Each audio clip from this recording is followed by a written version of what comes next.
Your body is separated into, or your nervous system is separated into two different areas, your PNS and SNS. Okay, parasympathetic nervous system, don't have to worry, there's no test. Parasympathetic nervous system is essentially what governs your day-to-day functions. Okay? It dilates your pupils to the right degree for the right amount of light in the room, it digests your breakfast, it regulates your heartbeat, your respiratory rate, all that sort of stuff. Okay? If you had to think about it, you'd die. Okay? If you had to think, alright, keep digesting breakfast and breathe in and beat the heart and dilate that pupil because the light in the room just changed. If you had to think about that stuff, you'd die. So your parasympathetic nervous system governs that side of things. Unfortunately, when we get a fright, that stops working. Okay, gone. What happens now is your SNS takes over, sympathetic nervous system. Your sympathetic nervous system is the fight or flight reflex. Okay, if you've all heard that term before, it's actually fight, flight, or freeze, but freezing doesn't work so well for us. It's an evolutionary concept. Okay? All animals have it. It's basically putting you into survival mode. And the reason we have freeze is because if you're an animal, sometimes you freeze and the predator misses you. It doesn't work so well for humans because we're quite large and colourful. So if we freeze, we tend to get punched in the mouth. Okay? So freezing, we try to avoid that. We still have fight or flight, which is fighting back or running away. Everything your SNS does is designed to make you better at one of those two things. Okay? Now, the reason I spend a bit of time discussing this is that the effects of the SNS activation are sometimes misconstrued to be a bad thing. Okay? You'll see as I go through these effects that sometimes recognise that and go, oh my god, I'm scared. Oh yeah, you are, but it's a good thing. Okay? If you're scared, it means the bad stuff hasn't happened yet because you're still able to feel this. Okay? Alright, so a couple of things that happen. I've drawn an award-winning diagram here. So I'll go through sort of body part by body part what happens. That does look like a logie, doesn't it? Sorry? That kind of look like a logie. It is a little bit like a logie. Okay, you've seen those. Anyway, so number one, tunnel vision. Okay.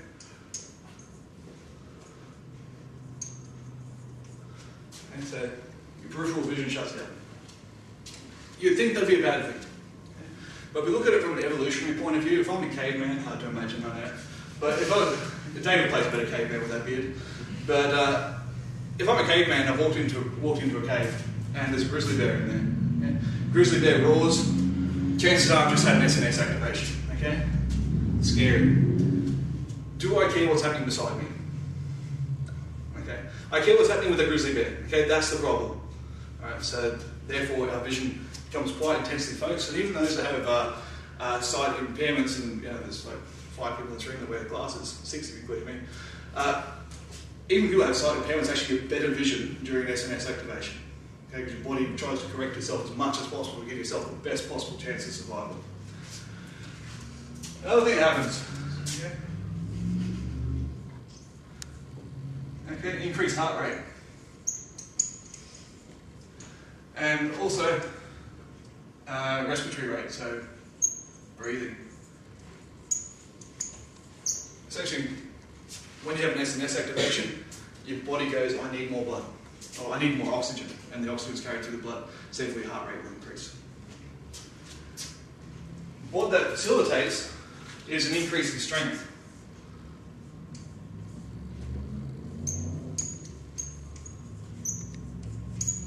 You're now a lot stronger than you were 20 seconds ago. Okay. Because more blood and therefore more oxygen is flowing to these muscles. Another thing that happens is you tend to go pale. Now the reason you're going pale is not because that you want to blend in with a white background. The reason you're going pale is because the blood is running away from your skin and into your muscles and into your organs. Okay, so that is called vasoconstriction. Just for those playing at home.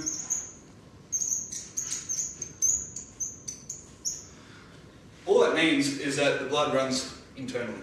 Okay, it goes away from the extremities. Now, why does it do that? Well, because I can lose skin and live. Okay? I can't lose an organ and live. Well, I can if I get emergency surgery, but it's very, very difficult. Okay? So all the blood runs to the important stuff. It runs to my organs so that it keeps me alive. So if I sustain an injury there's plenty of blood that will keep pumping through them to try and keep me alive for as long as possible. If I get a cut, I probably won't bleed. Now, there's been many case studies or examples, I should say, where someone has been stabbed in a fight and not bled. Okay? Not for a long time. If the wound has been to the extremities. If they go to an organ, yeah, it bleeds out straight away. But people get into fights and don't even realise they've been stabbed. It happens all the time. Because of other things we'll get to in a second. They basically don't feel it. Okay? It feels like they got punched. They think they just got hit. And then it's not until they actually calm down, and especially if they're wearing jeans like this and they get stabbed in the leg, okay? You can't pick up a cut in the fabric. They feel like, oh, I've got a bit of a dead leg. It's not until they actually calm down and they go back to normal and the blood starts pouring out that they realise they've been cut. Okay? And that can be, even in cases where quite deep cuts, they won't bleed out straight away. And again, it's a survival mechanism. If that grizzly bear bit my arm or scratched my arm, I don't want to be bleeding out from my arm while I'm still trying to fight for my life. Okay? Alright, other things that happen. You get a whole bunch of stimulants dumped into your blood. And not the illegal kind. Actually, they are illegal if you buy them over the counter. Adrenaline, epinephrine, norepinephrine, okay, all these things get dumped into your blood. Why? Because your body is trying to survive. Yeah. I don't care what happens to me 20 seconds from now. I care what's happening right now because this is the moment that I'm in danger. Okay. All that stuff pours into your system. Okay. As many stimulants as possible. They want you to have as much energy as possible. The adrenaline has a side effect of killing your pain receptors. Okay. So you may not feel punishment. You may not feel pain as much as if you weren't having this effect. And also, part of that is it dumps your glucose. Okay? You store a lot of blood sugar on a day-to-day basis. Okay? It helps us function. It's stored. If it depletes, you feel bad. If it goes up, you feel bad. It's meant to stay at a steady rate. Your body doesn't care about that when you're fighting for your life. It dumps it all because sugar is energy. Okay? Therefore, you tend to have quite low blood sugar, which can result in shaking. And anyone who's been scared will tell you get that shake. The shake is actually a result of a couple of things. It can also be part of the vasoconstriction, the blood running out of the extremities. So you're going to get that shake. It can be because of all the stimulants. It can be because of the blood sugar dump. That's why we shake. Which tends to also lead to that concrete leg sensation, okay? Or rubbery leg sensation. Kind of, they mean different things, but they're sort of the same thing. You know? When you don't feel like you can move because you're shitting your pants. Okay? Same thing.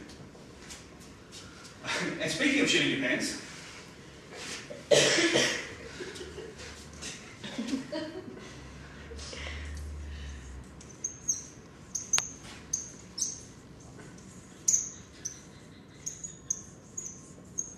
you'd also tend to lose your bladder and bowel control if you're really scared. Okay.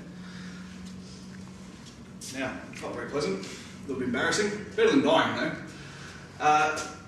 Losing bladder and bowel control is an interesting historical tidbit. If we go back to Middle Ages style warfare, nearly every major fighting force on the planet wore skirts, okay, of some degree. Kilts, leather-plaid skirts. Even we think about medieval knights, most of them wore chainmail, okay, chainmail skirts. Reason for that is, if you think about how ancient battles were conducted long before really long-range weapons and you could bomb someone from 3 countries away, you had an army of, say, 2,000 people standing in lines, and on the other side of the field you had another army of, say, 2,000 people standing in lines, and they ran at each other. If you're on the first couple of lines, you reckon you're having an SNS activation? Because you're looking at that line that's about 50 deep with spears and swords, and you go, what are my chances of making it to the other side? Okay. So, they're having an SNS activation, and chances are, while they're running, they're going to be losing bladder and bowel control. And it's really difficult to run with your pants full. Okay? Hence the skirts. You never watch Braveheart the same way again. Okay.